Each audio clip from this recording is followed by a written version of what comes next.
परभणी आणि बीड प्रकरणावर मुख्यमंत्री देवेंद्र फडणवीस उद्या उत्तर देणार आहेत। सकाळी 11 वाजता विधानसभेत फडणवीस या प्रकरणावर उत्तर देणार आहेत। परभणीतील घटनेचा आणि गृहमंत्री अमित शहा यांच्या वक्तव्याचा आरपीआयचे अध्यक्ष दीपक निकालजे यांनी निषेध केला। दरम्यान पंतप्रधान मोदींनी अमित शहांना मंत्रिमंडळातून तडीपार करावं अशी मागणी यावेळी करण्यात आली आहे। अमित शहा हे बाबासाहेबांमुळे मंत्रिमंडळात बसू शकलेत, त्यांनी आंबेडकरांचा एकेरी उल्लेख करायला नको असं ते म्हणाले।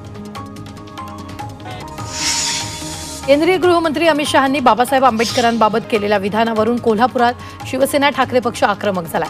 दरम्यान बिंदू चौकात बाबासाहेबांच्या पुतळ्याला अभिवादन करून भाजप विरोधात निदर्शनं केली। यावेळी उपनेते संजय पवार आणि नेते विजय देवडे उपस्थित होते। जालन्यात अमित शहांच्या वक्तव्याच्या निषेधार्थ काँग्रेसनं आंदोलन केले। यावेळी काँग्रेसकडून जोरदार घोषणाबाजी करण्यात आली। आंदोलनात काँग्रेसच्या वेगवेगळ्या आघाडीचे पदाधिकारी आणि कार्यकर्ते सहभागी होते। डॉक्टर बाबासाहेब आंबेडकरांबाबत केलेल्या अमित शहांच्या वक्तव्याचा संजय राऊतांनीही समाचार घेतला। आम्ही संसदेत उपस्थित होतो, ते काय आणि कोणत्या आविर्भावात बोलले हे संपूर्ण जगानं पाहिले। आमच्या मनात आंबेडकर हे देवच आहे। बीडमध्ये मोठ्या प्रमाणात हत्या होत असून महाराष्ट्राचा बिहार होत असल्याची टीका विजय वडेट्टीवारांनी केली, तर मुख्यमंत्री फडणवीस दबावात असून आरोपीला वाचवण्याचा प्रयत्न होत असल्याचा आरोप वडेट्टीवारांनी केला। परभणीच्या जिंतूरमध्ये सकल मराठा समाजाच्या वतीनं आसूड मोर्चा काढण्यात आला। संतोष देशमुख यांच्या निर्घुण हत्या प्रकरणातील सर्व आरोपींना अटक करण्यात यावी, तसंच आरोपींना फाशीची शिक्षा व्हावी या मागणीसाठी हा मोर्चा काढण्यात आला। परभणी घटनेच्या निषेधार्थ इंदापूरच्या जंक्शनमध्ये मोर्चा काढण्यात आला।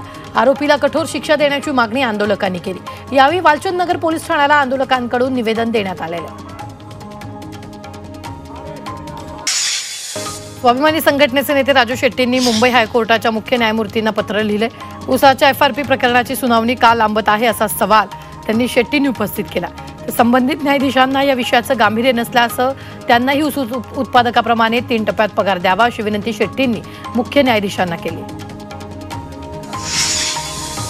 भिवंडीतला पडघा आणि खडवली शहराला जोडणारा भातसा नदीवरील पूल धोकादायक बनला। या पुलाचे लोखंडी संरक्षक कठडे गेले 5 वर्षापूर्वी पावसाच्या पुरात वाहून गेले। एखादी दुर्घटना घडल्यावर बांधकाम विभागाकडून हे संरक्षक कठडे बसवणार का असा संतप्त सवाल स्थानिकांनी केला। वाशिममध्ये शिवसैनिक आक्रमक झाले। संजय राठोड यांना मंत्रिमंडळात स्थान दिल्यामुळे शिवसैनिकांनी रस्त्यावर उतरत राठोडांच्या विरोधात घोषणाबाजी केली। भावना गवळींना डावलून राठोडांना मंत्रिपद दिल्यानं कार्यकर्ते आक्रमक झाले। गोरगरीब आदिवासींना पैशाचं आमिष दाखवून धर्मपरिवर्तन करण्याचा ख्रिश्चन धर्मगुरूंचा कार्यक्रम हिंदुत्ववादी संघटनांच्या कार्यकर्त्यांनी उधळलाय। नांदेडच्या आदिवासी तालुक्यातील किनवटमध्ये ही घटना घडली। पोलिसांनी पादरीसह 5 जणांना ताब्यात घेऊन गुन्हा दाखल केला। काँग्रेस आमदार लक्ष्मण सवदी यांच्या विरोधात शिवसेना उद्धव बाळासाहेब ठाकरे पक्ष आक्रमक झालाय। कोल्हापुरात शिवसेना उद्धव बाळासाहेब ठाकरे पक्षाच्या कार्यकर्त्यांनी सवदी यांच्या विरोधात जोरदार आंदोलन केले। लक्ष्मण सवदी यांचं डोकं थाऱ्यावर आहे का असा संतप्त सवाल त्यांनी उपस्थित केला। वसईतील पापडी गावात 15 वर्षीय विद्यार्थिनीचा भरधाव बाईकच्या धडकेत मृत्यू झालाय। शाळेतून घरी जात असताना भरधाव बाईकनं मुलीला धडक दिली आहे। ती गंभीर जखमी आहे। रुग्णालयात डॉक्टरने तिला मृत घोषित केलेलं आहे।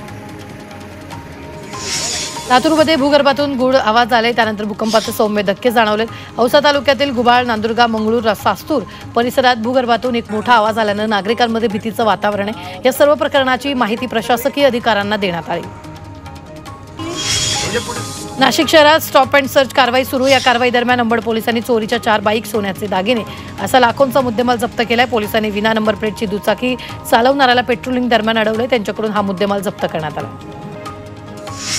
अंबरनाथमध्ये एका दुकानाबाहेर लावलेले बल्ब चोरून नेल्याची घटना घडली। चोरीची संपूर्ण घटना सीसीटीव्ही चित्रित झाली। दरम्यान पोलिसांनी रात्रीची गस्त ठेवण्याची मागणी दुकानदारांनी केली।